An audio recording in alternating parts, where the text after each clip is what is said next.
लक्ष्मीनाथकृपावलब्धमहति श्रीपाञ्चरात्रागमान् तत्तद्वैदिकतान्त्रिकप्रणयिनः पूज्या विलासाश्रयान् भारद्वाजपदौपगायनसुधी शाण्डिल्यमौञ्ज्यायनान् पञ्चर्षीन् सह कौशिकान् कुलगुरून् वन्दे महायोगिनः कूजन्तं राम रामेति मधुरं मधुराक्षरम् आरुह्य कविताशाखां वन्दे वाल्मीकिकोकिलम् वाल्मीकिर्मुनिसिंहस्य कवितावनचारिणः शृण्वन् रामकथानाथं को नयाति परां गतिं यः पिबन् सततं रामचरितामृतसागरम् अतृप्तस्तं मुनिं वन्दे प्राचेतसमकल्मषम् தேவபாடையின் இக்கதை செய்தவர் மூவர் ஆனவர் தம்முழும் முந்திய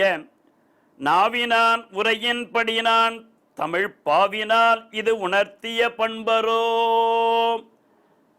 எம்பெருமான் கிருபையினாலும் பெரிய பெருமாள் பெரிய பிராட்டியார் எம்பெருமானார் கிருபையினாலே தொடர்ந்து நடந்து வருகின்றதான கம்பன் கண்ட வால்மீகி எனும் காவியத்தினுடைய விசேஷார்த்தங்களை நாம் அனுபவிக்கும் பொழுது நேற்றைய தினம் திருவடியினுடைய வைபவத்தை கம்பனும் வால்மீகியும் எந்த மாதிரியாக உணர்த்தினார் என்பதான ஒரு குறிப்புகளை நாம் பார்த்து வந்தோம். அதைப்போல் ஸ்ரீராமாயணம் என்பது கம்பனால் பாடப்பட்டதாக இருந்தாலும் வால்மீகியினால் பாடப்பட்டதாக இருந்தாலும் இது உள்ளர்த்தங்கள் எல்லாம் ஸ்ரீபாஞ்சராத்திராகமத்தினுடைய தத்துவ ஹித புருஷ அர்த்தங்களை சொல்லக்கூடியதான காவியம். ஏன்னு கேட்டால் அத்தனை விதமான சாஸ்திரங்களுக்கும் மூலபூதம் ஸ்ரீபாஞ்சராத்திராகமம் தான். மகதோ வேதவிருக்ஷஸ்ய மூலபூதோ மகானயம் ஸ்கந்தபூதா ரிகாத்யாச்ச சாக்காபூதா மகாமுனே என்று பாரமேஸ்வர சம்ஹிதை சொல்கிற மாதிரியாக சமஸ்த வேதங்களுக்கும் இதிகாச புராணங்களுக்கும் மூலமாக இருக்கக்கூடிய வேர்பாகம் எது என்று கேட்டால் ஏகாயன வேதமாக இருக்கக்கூடியதான ஸ்ரீபாஞ்சராத்திராகமம் தான். அதை அடியொற்றியே வால்மீகி பகவான் எழுதும் பொழுது தான் நாரதரிடமிருந்து உபதேசமாக பெற்றதாகவும் நாரதர் பிரம்மாவிடமிருந்து உபதேசமாக பெற்றதாகவும் தான் சரித்திரம் வருது. என்ன கேட்டால் வேதத்தை பூர்த்தியாக தழுவி கொடுத்ததுனால இதையே கம்பநாட்டாழ்வானம் தன்னுடைய பாசுரத்திலே தேவபாடையின் இக்கதை செய்தவர். தேவபாடை என்றால் தேவபாஷை என்று பெயர். அதிலே சம்ஸ்கிருதத்தில் செய்தவர் யார் என்று கேட்டால் முதலாக பிரம்மா. அதுதான் சார்த்தகோட்டி பிரமாணம்னு சொல்கிறான். 1.5 கோடி ஸ்லோகங்களாக மூல ஸ்லோகமாக இருந்தது என்று ஸ்ரீரங்கத்தில் கூட இப்பொழுது கூட அந்த இடத்துல சித்திரங்கள் இருப்பதாக சொல்லுவாள். பாதி சித்திரங்கள் அழிஞ்சு போயிடுத்து. அந்த மூலராமாயணம் என்பது 1.5 கோடி ஸ்லோகங்களாக தேவபாடையின் இக்கதை செய்தவர் மூவர் ஆனவர். 3 பேர் ஆவார்கள். யார்னு கேட்டால் பிரம்மா, அவனுடைய புத்திரன் நாரதர், அவருடைய சீடர் வால்மீகி. ஆக இம்மூவருள்ளும் முந்திய நாவினான் உரையின்படி நான் தமிழ்ப்பாவினால் இதை உணர்த்தி, எனக்கு முன்னாக பாடினான் இல்லையா வால்மீகி, அந்த வால்மீகி என்பவன் பாடப்பட்ட அந்த ராமாயணத்தை கொண்டு நான் தமிழினால் பாடுவதற்கு முயற்சிக்கிறேன்னு சொல்கிறாருங்க. உணர்த்திய பண்பரும் அவருடைய கிருபையினால் நான் ஏதோ சில வார்த்தைகளை சொல்லுகிறேன் என்று சொல்கிறார்.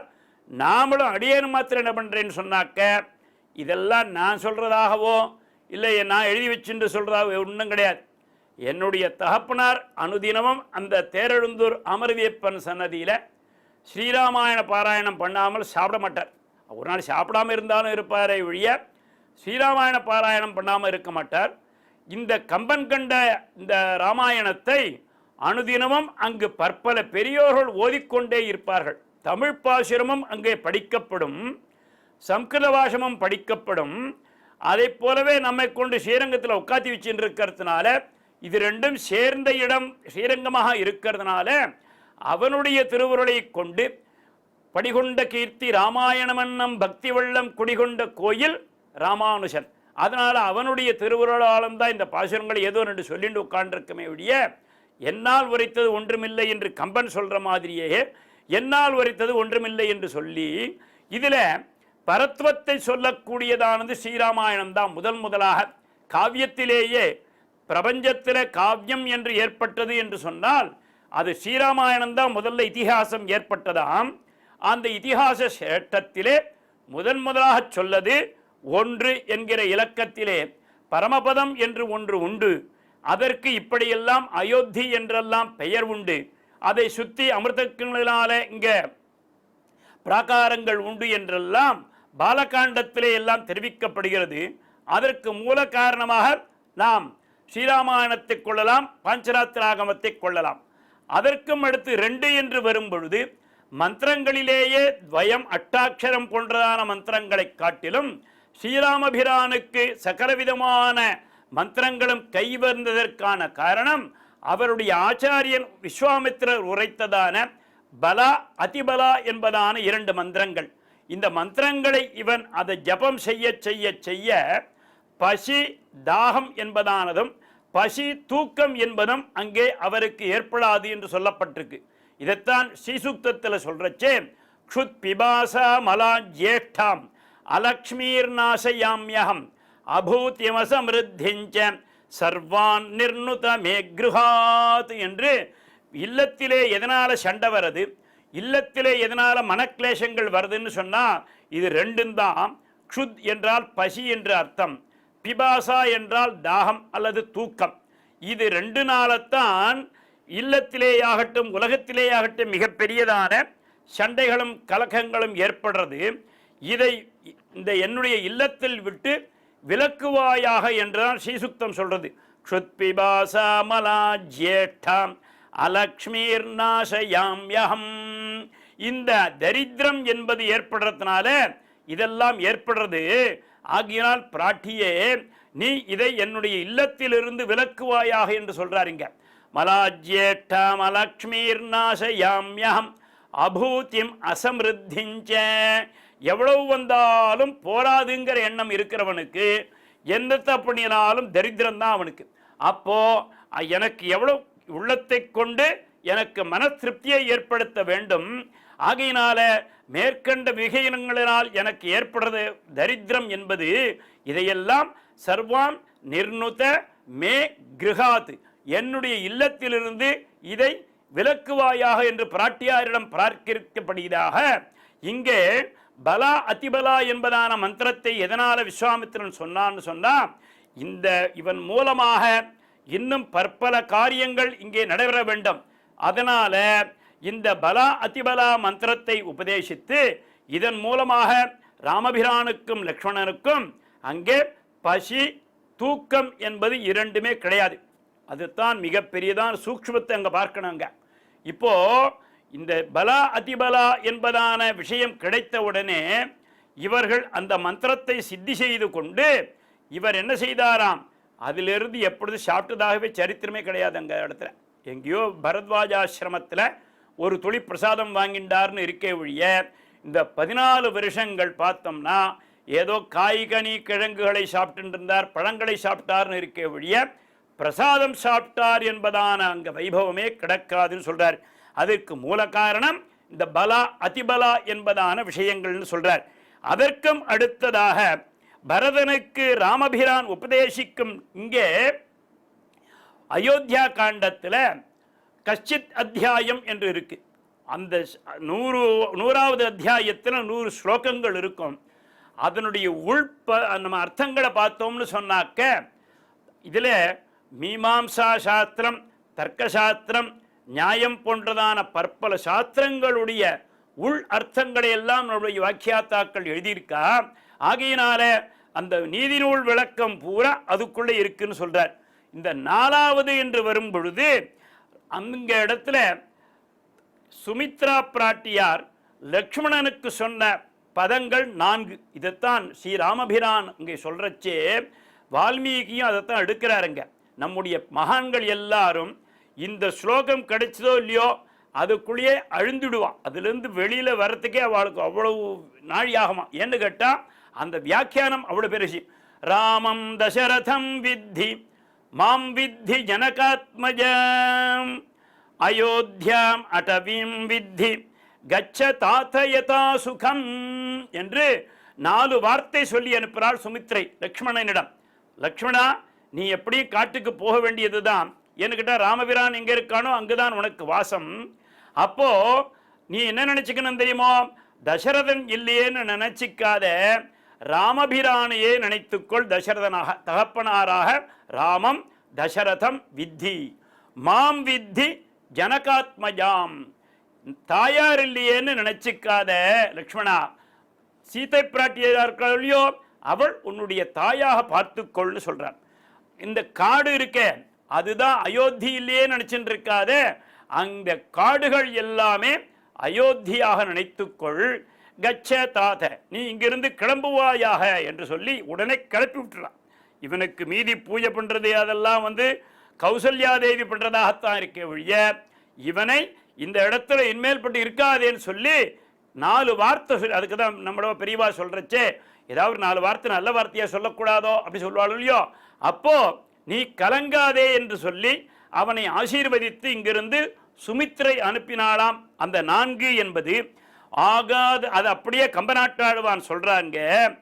ஆகாததென்றால் உனக்கு அவ்வண்ணம் இவ் அயோத்தி மா காதல் ராமன் அம்மன்னவன் வையம் ஈந்தும் போகா உயிர்த்தாயார் நம் பூங்குழல் சீதை என்றே ஏகாயினி இவ்வாயின் நிற்றலும் ஏதன் என்றாள். அந்த உனக்கு அவ்வண்ணம் எது அயோத்தி, அதைத்தான் அப்படியே தமிழ் அப்படியே சொல்றார். ராமம் தசரதம் வித்தி மா காதல் ராமன் அம்மன்னவன். தசரதன் ராமனாக பாவித்துக்கொள். போகா உயிர் தாயார் நம் பூங்குழல் சீதை. மாம் வித்தி ஜனகாத்மஜாம் அயோத்தியாம் அடவீம் வித்தி. உனக்கு அவ்வண்ணம் அங்கு இருக்கக்கூடிய காடு இவ் அயோத்தி. ஏகாயினி இவ்வாயின் கச்ச தாத்த யதாசுகம். அப்படியே தமிழ்ல இந்த மாதிரி பற்பல ஸ்லோகங்களை பார்த்தோம்னு சொன்னாக்க கம்பநாட்டாழ்வான வால்மீகி மிஞ்சினாரா, வால்மீகியை கம்பநாட்டாழ்வான் மிஞ்சினாரா என்பதாக இருக்குமா. மாதுளங்கனியே சோதிவயங்கு இரு நிதியை வாசத்தூதுகுரு நறுமன் செய்ய தாமரை துணை மென் போதை மோது பார்க்கடல் முன்னாள் முளைத்த நால்கரத்தில் ஏந்தும் போது தாயாகத் தோன்றும் பொன்னடி போற்றி செய்வாம்.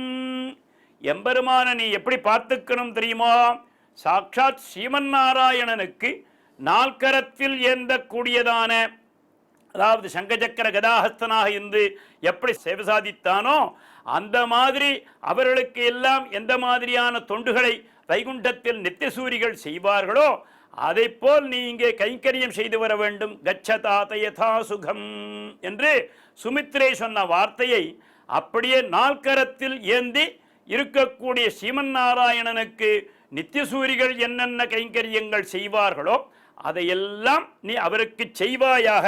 முளைத்த நால்கரத்தில் ஏந்தும் போது தாயாகத் தோன்றும் பொன்னடி போற்றி செய்வோம் என்று அவனுடைய திருவடிக்கு சமத்த விதமான கைங்கரியங்களையும் செய்வாயாக என்று இங்கே சொல்றார். அந்த நால்கரத்தில் ஏந்துதல் என்பதற்கு பெரியவாளுடைய வியாக்கியானம் எப்படி இருக்குன்னு கேட்டாக்க, மத்ஸ்யாவதாரத்தில் நால்கரத்தோடு சேவை சாதிக்கிறான். அந்த நால்கரத்தில் என்னென்ன ஏந்தின் இருக்கான், அந்த வேதங்கள் அத்தனையும் சமுத்திரத்தில் போட்டாச்சு. சமுத்திரத்திலேருந்து எடுத்துண்டு 4 கைகளிலேயும் 4 வேதங்களை பொறுக்கி கொண்டு இங்கே பிரம்மனை காப்பாற்றினது போல எம்பெருமான் நால்கரத்தில் ஏந்தி கொண்டு வந்த வேதத்தை போலே கூர்மாவதாரத்தில் நால்கரம் ஏந்துதல் என்பது மந்தரமலையை அங்கே கடையும் பொழுது அது உள்ள உட்கார ஆரம்பிச்சுடுத்து ஒரு கையினால் கீழே கொடுக்கிறான், ஒரு கையினால மேலே அமைக்கிறான், மீதி 2 கையில சங்கச்சக்கரத்தை வச்சுக்கிறான். அப்போ அந்த மாதிரி நால்கரம் ஏந்தும் பொருள்கள் அடுத்ததாக வராவதாரமாக்கும் பொழுது பாசிதூர்த்து கிடந்த பிராட்டியான பூமி தேவியை தன்னுடைய கரத்தினால் ஏந்தி அவளுக்கு உபதேச முத்திரையும் சங்கச்சக்கரத்தையும் கையில் கொடுத்தார், கையில் கொள்ளுமா போலே இங்கு நால்கரத்தில் ஏந்துதல் என்று வராகாவதாரத்தினுடைய வைபவத்தை சொல்றார். நிருசிம்மனாக இருக்கும் பொழுது ஹிரண்யனை 2 கையால் தூக்கிண்டு வரார். அப்பொழுதும் அவனுக்கு சங்க சக்கரத்தோடு இருந்ததுனால அந்த நால்கரத்தில் ஏந்தும் போது வாமனனாக மாவலியிடம் தானமாக பொற்கையில் நீரேற்றி அவனுடைய கர்வத்தை அழிக்கும் பொழுது கூட திருவிக்கிரமனாக சேவை சாதிக்கும் பொழுது அங்கே ஒரு கையினால மகாபலியை அபயம் கொடுத்தால் கூட இன்னொரு கையினால் யாச்சகம் ஏந்தி கொண்டு மீதி 2 கையினால் சங்க சக்கரத்தை வச்சிருந்தானாம். பரசுராமனாக இருக்கும் பொழுது ராஜாக்களை எல்லாம் அழித்து விட்டு தன்னுடைய பலத்தை காண்பிப்பதற்காக பித்ருவாக்கிய பரிபாலனம் செய்யும் பொழுது தன்னுடைய தபோபலத்தினால 21 கால் அந்த அசுரர்களை அங்கே தலைகட்டுவதற்காக இங்கே சங்கச்சக்கரத்தை ஏந்தி கொண்டு பரசுராமனாக எப்படி சேவை சாதித்தானோ அந்த மாதிரியாக 4 கரம் முளைத்த ஸ்ரீ ராமபிரானாக அவதரித்து தாடகை வதம் புரிந்த காலத்திலும் அகல்யை சாபம் நீக்கிய காலத்திலும் கால்வண்ணமும் சீதையை மனம் புரிவதற்கு வில்லை முறித்த காலத்தில் கைவண்ணம் இங்கு கண்டேன் என்று கம்பனால் உரைக்கப்பட்டது. பெரியவாளுடைய வாக்கியம் அப்படி இருக்கு. அந்த இடத்துல கால்வண்ணம் அங்கே பார்த்தார், இங்கே கைவண்ணத்தை இங்கே பார்த்தார். இது எப்படி இருக்குன்னு கேட்டாக்க ஸ்ரீ ராமபிரான் சதுர்புஜ ரூபமாக காட்சி அளித்த மாதிரி இருக்கான். பலராமனாக 4 கரலாக என்பது பிரலம்பன் முதலான அசுரர்களை எல்லாம் வதம் செய்து தன்னுடைய கரத்திலே சங்கச்சக்கரத்தை ஏற்றி கொண்டிருந்தாராம். கண்ணபிரான அவதாரம் செய்யும் பொழுது கோவர்தனம் என்னும் கொட்டக்குடியை தன்னுடைய கரங்களால் தூக்கி கொண்டு இந்திரனது கர்வத்தையும் அடக்கினார் இல்லையா? அப்பொழுது எப்படி சதுர்புஜ வேணுகோபாலனாக சேவை சாதித்தாரோ அந்த மாதிரி முளைத்த 4 கரத்தில் ஏந்தும் என்று இப்படியாக 4 கரத்தில் ஏந்துதல் என்பதற்கு இன்னும் பற்பல வியாக்கியானங்களை நம்முடைய பெரியவர்கள் செய்திருக்கிறார்கள். அதில் ஒரு குறிப்பு தான் இங்கு சொல்லப்பட்டது. 5 என்பதற்கு குகனோடும் ஐவரானோம். இங்கே பக்தியை பற்றி சொல்றார். இந்த பக்தி என்பது 5 விதமான பக்தியாமது. அந்தரங்க பக்தி, ஆத்ம பக்தி, பதிபக்தி, ஆச்சாரிய பக்தி, கைங்கரிய பக்தி என்று சொல்லுவார்கள். இந்த அந்தரங்க பக்தி என்பது யார்கிட்ட இருக்குன்னு கேட்டாக்க குகன் சபரி போன்றவர்களிடம் இருப்பதையெல்லாம் ராமனுடைய பாதத்தை கழுவுதல் போன்றதான ஒரு வைபவத்தை சொல்றச்சே இதெல்லாம் அந்தரங்க பக்தியாக இருக்கக்கூடியது. ராமபிரான் அவதரிக்கப் போகிறான், ஆகையினால இப்பொழுதிலிருந்தே அவனுக்கு கைங்கரியங்கள் செய்து வைக்க வேண்டும், நம்முடைய தபோபலத்தை காட்ட வேண்டும் என்று மகர்ஷிகளெல்லாம் பிரார்த்தித்தபடியே அங்கு வரைவது ஆத்ம பக்தியாம். அகல்யை மறுத்து பேசாதது, அதாவது கௌதமர் சாபம் கொடுத்துட்டார், இல்லை அந்த மாதிரி நடக்கல, ஏதோ தெரியாமல் நடந்துடுத்துன்னு ஒரு வார்த்தை கூட அங்க அகல்யை பேசலையோ, அதற்கு பெயர் பதிபக்தி என்று பெயர். விஸ்வாமித்திரனிடம் ராமலட்சுமணாதிகள் கொண்டது ஆச்சாரிய பக்தியினுடைய அடையாளமாம். அப்போ இன்னொன்னு சொல்றார் இங்க அத்தியாத்ம ராமாயணத்துல, அதாவது ராமபிரான் அந்த ஓடத்தில் ஏறி அங்கே குகனோட இறங்கும் பொழுது இவனுக்கு ஏதாவது கூலி கொடுக்கணுமே என்று அவர் நினைக்கிறார். இவர் நினைச்சதை குகன் தெரிந்து கொண்டு, ராமா 2 பேருமே ஒரு வேலை தான் செய்கிறோம் தெரியுமா அப்படின்னார். சொல்லுங்கோ அப்படின்னார். ராமபிரான் குகன் சொல்றான், நீயும் ஓடக்காரன் தான், அதாவது சம்சாரத்தில் என்பதான சமுத்திரத்தில் மூழ்கி கிடக்கக்கூடிய ஜீவகோடிகளை உன்னுடைய கிருபை என்னும் ஓடத்தில் ஏற்றி உன்னுடைய லோகத்திற்கு அழைத்துச் செல்கிறாய், ஆகையினால நீயும் ஒரு விதமான ஓடக்காரன் தான். அப்போ ஜீவகோடிகள் எல்லாம் உத்தரிப்பிக்க செய்வது கூட ஒரு ஓடக்காரன் செய்ததுதான். இப்போ நானும் என்ன பண்ணுறேன், கங்கை கரையில் அக்கறையிலிருந்து இக்கரை சேருவதற்கு வருவதற்கு கூடிய ஜனங்களுக்கெல்லாம் இந்த ஓடத்தில் கொண்டு போய் இக்கரையிலேருந்து அக்கறை சேர்க்கிறேன் இல்லையோ, அப்போ அதுவும் ஒரு ஓடத்தினுடைய தொழில்தான். ஆக 2 பேருமே ஒரே தொழிலை செய்வதனால எந்த தொழிலை இருவர் ஒரே தொழிலாக செய்கிறார்களோ அவரிடம் கூலி வாங்குவது கூடாது என்பதை நம்முடைய தர்மசாஸ்திரம் சொல்லியிருக்கிறதுனால இது பக்தி அந்தரங்க 5 பக்தியோடு கூட இருப்பதான ஒரு தொழில் என்று குகன் சொன்னவுடனே குகனை தழுவிக்கொண்டு அவர் குகனோடும் ஐவரானோம் என்று சொல்றார். இது ஆனந்த ராமாயணத்திலேயும் இருக்கக்கூடியது, அத்தியாத்ம ராமாயணத்திலேயும் இருக்கக்கூடியதாம். அப்போ இந்த பக்தி என்பது 5 விதமான லட்சணத்தை கூடியது. அப்போ அதே மாதிரியாக 6 என்று வரும் பொழுது இந்த எம்பெருமானுடைய லோகத்திற்கு க்ஷேமமாக இங்கே ராமபிரான் வந்த பிற்பாடு இங்கே ராமனாக அவதரித்து விஸ்வாமித்திரன் யாகங்கள் செய்தான் இருக்கொள் தாட்டகா வதம் ஆன பிற்பாடு அந்த தாட்டகை வதத்தை முடித்து இவர் 6 நாட்கள் ஹோமங்கள் செய்கிறார், வேள்விகள் செய்கிறார். அந்த வேள்விகள் செய்த தினம் 6 நாட்கள். அனுராதா, கேட்டை, மூலம், பூராடம், உத்திராடம், திருவோணம் என்று அனுஷ நட்சத்திரத்திலிருந்து இங்கே சிரவண நட்சத்திரம் வரையிலேயும் இவருக்கு இங்கே ஹோமங்கள் செய்கிறார் என்று சொல்றார். அந்த வேள்விதான் சகலவிதமான ராமாயணத்திற்கும் பீஜபூர்வமாக அமைந்தது. ஏன்னா இந்த தாட்டகாவதத்தில் உள்ளதான் பற்பல விதமான கோரங்கள் ஏற்படுறது. இந்த அகப்பனன் போன்றவெல்லாம் புடவை கட்டின்று ஓடுறது, இன்னும் அதனுடைய உள் விஷயங்கள் எல்லாம் ஸ்ரீராமாயணத்தில் இருக்கு. அப்போ சகலவிதமான வதங்களுக்கும் இங்குதான் மூல காரணம், யஜ்ஞங்களுக்கெல்லாம் இதுதான் மூல காரணம் என்பதாக வரும் பொழுது இங்கே கம்பராமாயண முறைப்படியாக 6 நாட்கள் வேள்விகள் செய்தான். அதற்கு மூலமாக இருந்தது இந்த 6 என்பதான எழுத்துதான். அதே மாதிரியாக ஸ்ரீராமாயணம் ஸ்ரீபாஞ்சராத்திராகமத்தில் சரணாகதி என்பது விசேஷம். அந்த சரணாகதியைத்தான் இங்கே 6 காண்டங்களிலேயும் விசேஷமாக சொல்லப்பட்டிருக்கு.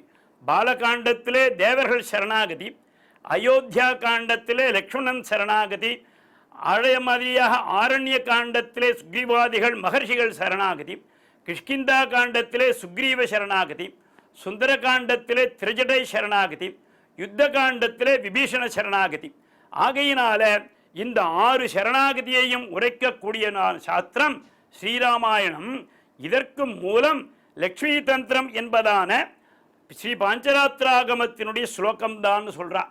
இப்போ ஆனுகூல்யஸ்ய சங்கல்பம் பிராதிகூல்யஸ்ய வர்ஜனம் ரக்ஷிஷ்யதீதி விஸ்வாசः கோப்திருத்வ வரணம் ததா ஆத்ம நிக்ஷேப கார்பண்யோ ஷட்விதா சரணாகதி என்று ஸ்ரீபாஞ்சராத்திராகமம் லக்ஷ்மி தந்திர சம்ஹிதையில் இந்த சரணாகதி தத்துவத்தை விசேஷமாக எடுத்து கூறியதையே இங்கே விபீஷண சரணாகதியில் இங்கே ஸ்ரீராமாயணத்தில் வால்மீகியும் காட்டுறார், கம்பனும் காட்டுறான்.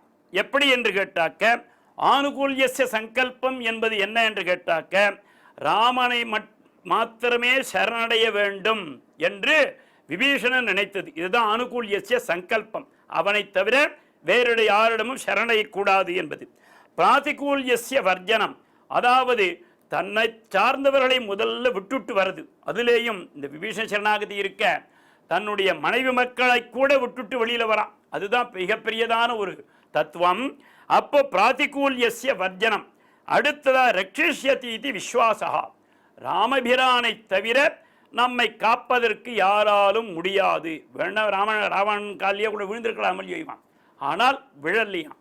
அப்போ ராமபிரானை தவிர வேறு யாரையும் சரணடையக்கூடாது.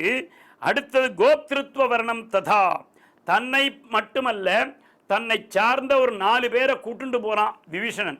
போகும்பொழுது 4 பேரையும் கூட்டுண்டு போறானே, அப்போ அவனை காப்பாற்றுவானா காப்பாற்ற மாட்டானான்னு சந்தேகம் இல்லையா. எப்படி இருந்தாலும் ராமன் என்னை காக்கும் பொழுது இவர்களையும் காப்பான் என்று சொல்லி இந்த 4 பேருக்கும் தன்னை சார்ந்தவர்களுக்கும் அங்கே சரண் வாங்கி தருதல் என்பது கோப்திருத்வ வர்ணம். ஆத்ம நிக்ஷேபம், தன்னையே அர்ப்பணித்தல் என்பதான ஒரு விஷயத்தை விபீஷண சரணாகதி காட்டுறது. ஆகையினால அருளுக்காக காத்திருத்தல் என்பதான ஒரு விஷயத்தையும் இங்கே ஷட்விதா சரணாகதி என்பதான ஸ்ரீராமாயணத்தினுடைய ஸ்ரீபாஞ்சராத்திராகமத்தினுடைய சாரபூதமான விஷயங்களை எல்லாம் உள்ளடக்கிய சாஸ்திரம் இந்த வால்மீகி ராமாயணமும் கம்பராமாயணமும் தான். அதடுத்ததாக இந்த வால்மீகி ராமாயணம்ன்றது இருக்க 24, அதாவது காயத்ரியினுடைய உட்பொருள் என்ற பெயர். தபஸ்வாத்தியாய நிரதம் என்பதானது ஆரம்பித்து இங்கே 24 அக்ஷரங்களை கொண்டது. இது பாலகாண்டத்தில் இவ்வளவு சர்க்கங்கள், அயோத்தியா காண்டத்தில் இந்த சர்க்கங்கள் என்றெல்லாம் பெரியவா மிக பெரியதான வகுப்பு அடிச்சிருக்காதுல. அப்போ இதையெல்லாம் 24,000 ஸ்லோகங்களிலேயும் இந்த காயத்ரியினுடைய உட்பொருளை உள்ளடக்கியதாம். கம்பராமாயணம் இருக்க 12,000 ஸ்லோகங்களை உடையது. இது துவாதசாட்சரத்தினுடைய உட்பொருளை எல்லாம் உள்ளடக்கியது என்றது பெரியோர்கள் வச்சனம். அதை பற்றியெல்லாம் பெரிய ஆராய்ச்சி நடந்திருக்கு, அதை பின்னாடி பார்க்கலாம். அப்போ இந்த மாதிரியாக சப்தசோமே சூரியஸ்ய வம்சோத்பன்னா ஸ்ரீராம திவாகரா. அடுத்து சொல்றார் இக்ஷ்வாகு வம்ச பிரபவா என்று நாரதன் ஆரம்பிக்கும் பொழுது அந்த இக்ஷ்வாகு வம்சத்திலிருந்து ராமனுடைய வம்சம் என்பது 7 தலைமுறையாக பார்க்கப்படுகிறது. 49 என்று பார்த்தால் கூட அந்த 49 என்பது 7 × 7 பிரிக்கப்பட்டு ஒவ்வொரு தலைமுறையாக பிரித்து பெறுகிறது. இதைத்தான் ஆண்டாளும் சொல்றால் இற்றைக்கும் 7 பிறவிக்கும் பற்றாவான் என்று. இது 7 + 7 ஒரு கணக்கு உண்டு, 7 × 7 என்பதான ஒரு கணக்கும் உண்டு. அப்போ இந்த மாதிரியாக நடக்கிறச்சே ராமபிரான் நேரடியாக வதம் செய்தது கரன், தூஷணன், திரிசிரசு, வாலி, மாரீச்சன், கும்பகர்ணன், ராவணன் என்பதான 7 பேர். இந்த 7 பேரையும் தன்னுடைய கரங்களினாலேயே வதம் செய்தான் என்பதாக இந்த 7. அதே மாதிரியாக சப்தசால பிரபேத்ரே நமஹா என்று இவனுடைய சாலவிருட்சங்களை 7ஆக துளைத்ததும் வந்தான். அப்போ அதே மாதிரியாக சப்தரிஷி சங்கமாத்துதான் வால்மீகி மகர்ஷியானவர் ஸ்ரீராமாயணத்தை ஏற்படுத்தினார் என்பதாக இந்த 7 விசேஷமான குணங்களை கொண்டது. அதற்கும் அடுத்ததாக மத்ஸ்ய கூர்ம வராகஸ்ச நாரசிம்மஸ்ச வாமனஹா ராமோ ராமஸ்ச என்பது இவனுக்கு 7வது அவதாரமாக கொண்டது. இந்த 7வது அவதாரம் இருக்க ஸ்ரீ ராமபிரானுடைய அவதாரம்.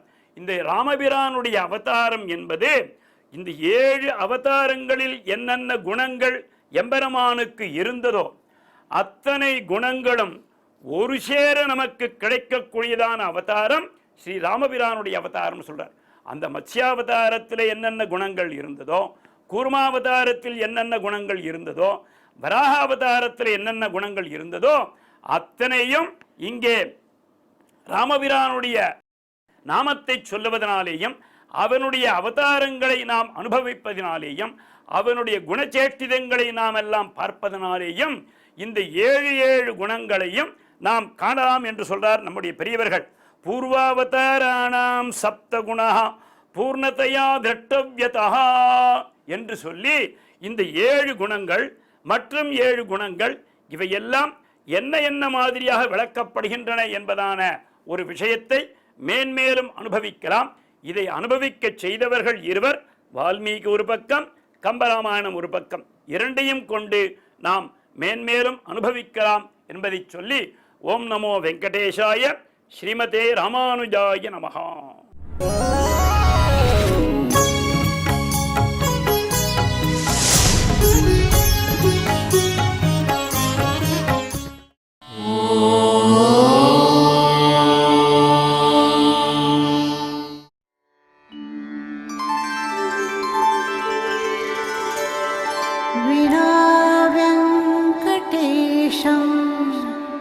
ननाथो ननाथः सदा वेङ्कटेशं स्मरामि स्मरामि हरे वेङ्कटेश प्रसीद प्रसीद प्रियं वेङ्कटेश प्रयच्छ